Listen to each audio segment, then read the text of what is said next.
समूहित के लिए तैयार होंगे? तैयार हो? एक साथ समूहित शुरू करेंगे। शुरू कर।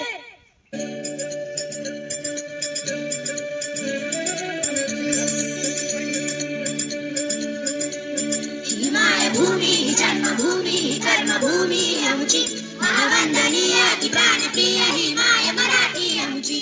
हिमाय भूमि जन्मभूमि कर्मभूमि आमची, महावंदनीय की प्राणप्रिय हिमाय मराठी आमची।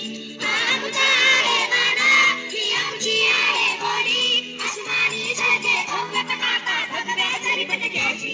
महाराष्ट्र भूमी जन्मभूमी कर्मभूमी आमची, महावंदनीय की प्राणप्रिय हिमाय मराठी आमची।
बघा मित्रांनो, आज संचिताने सांगितलेला जो सुविचार आहे तो अतिशय सुंदर असा सुविचार तिने सांगितलाय.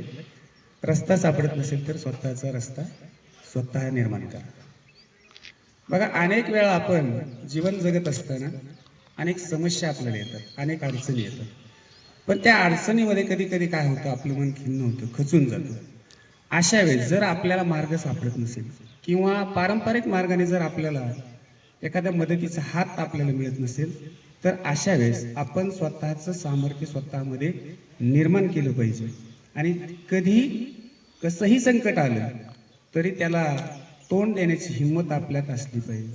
उदाहरण बघा, छत्रपती शिवाजी महाराजांच्यावर ज्यावेळेस प्रसंग आला प्रतापगडावरचा, आणि एवढं संकट त्यांच्या समोर आलं होतं, काही काळ असा गेला की त्यांना काही सुचत नाही. मग अशा वेळेस अतिशय धीर गंभीरपणे विचारपूर्वक छत्रपती महाराजांनी काय केलं की वेळ घेतला, विचार केला. मार्ग तर सापडत नव्हता, परंतु त्यांनी स्वतःचा मार्ग कुठल्या पद्धतीने तयार केला. तर त्यांनी अगोदर सगळ्या त्यांच्या हेरामार्फत सगळ्या गोष्टी तिथल्या जाणून घेतल्या, सैन्य किती काय किती आणि हमला कसा करावा लागेल. आणि अतिशय मोठं आलेलं संकट सुद्धा सहजपणे विचारपूर्वक त्यांना काय करता आलं, निवारण करता आलं.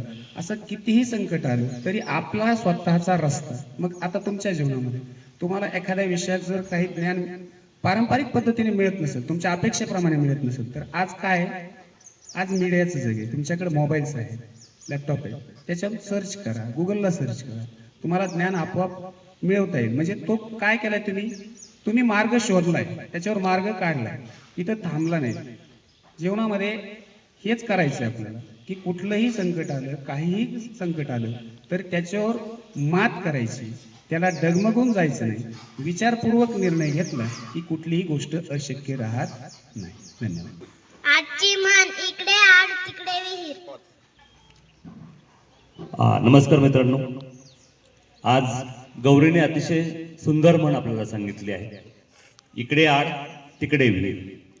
याचा अर्थ होतो दोन्ही बाजूंनी संकटात सापडणे.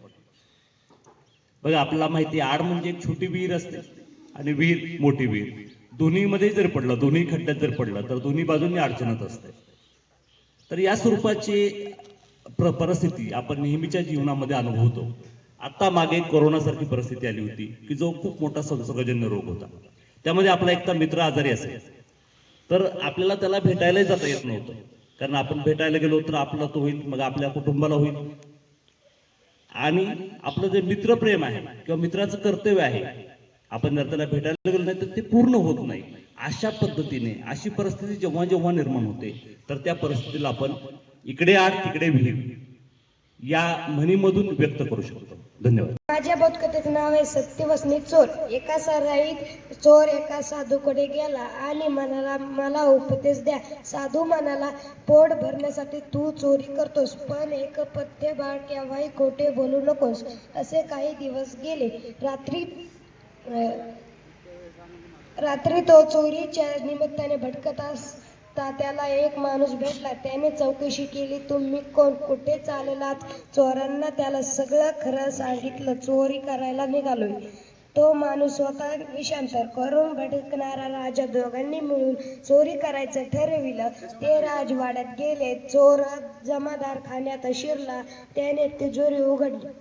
त्याला 3 हिरे दिसले. त्यातले 2 घेऊन तो परत आला आणि म्हणाला, 3 हिऱ्याची वाटणी कशी करणार, म्हणून 2च आणले. एक तुझा एक माझा. यावर दोघे आपल्या आपल्या ठिकाणी गेले. दुसऱ्या दिवशी राजवाड्यात चोरी झाल्याचं कळालं. प्रधान धावत गेला. त्याने पहिले सोने नाणे तसेच होते, फक्त 2च हिरे गायब झाले होते. प्रधानाला वाटलं तिसरा आपण घेतला तरी कोणाला कळणार नाही, म्हणून त्याने तिसरा हिरा खिशात टाकला. राजा मात्र 3 हिरे चोरीला गेल्याचं सांगितलं. राजाने चोराला बोलवून घेतले. चोराला ठामपणे 2च हिरे घेतल्याचं सांगितले. राजाचा चोरावर विश्वास बसला. त्याने दराडल्यावर प्रधानाने तिसरा हिरा काढून दिला. राजाने प्रधानाला दाखवलं. तुरुंग व चोराला जमावरील प्रमुख बनवलं. धन्यवाद. आजचे सामान्य ज्ञानाचे प्रश्न घेऊन येत आहे पंकजा नेहरकर. महाराष्ट्राची सिलिकॉन व्हॅली म्हणून कोणते शहर ओळखले जाते? पुणे. अगदी बरोबर, टाळ्या वाजवा.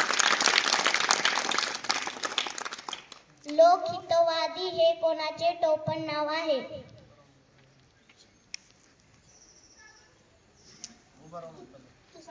गोपाळ हरी देशमुख. गोपाळ हरी देशमुख. अगदी बरोबर. पाऱ्याची संज्ञा कोणती?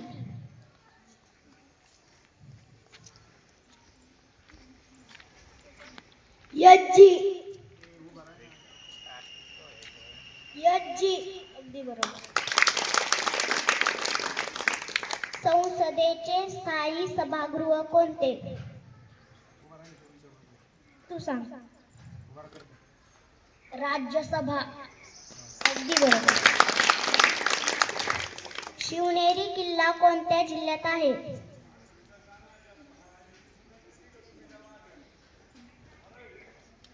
पुणे.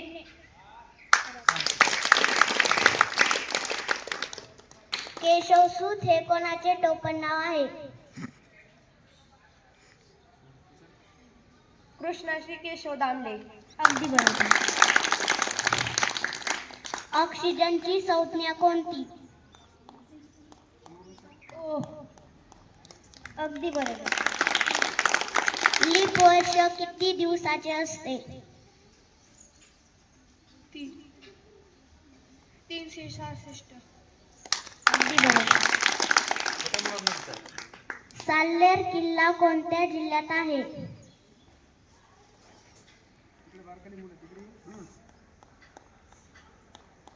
तू सांग. नाशिक. अगदी बरोबर.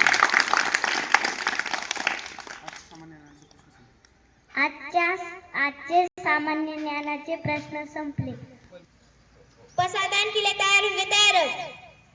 एक साथ पसायदान शुरू करेंगे शुरू कर. आता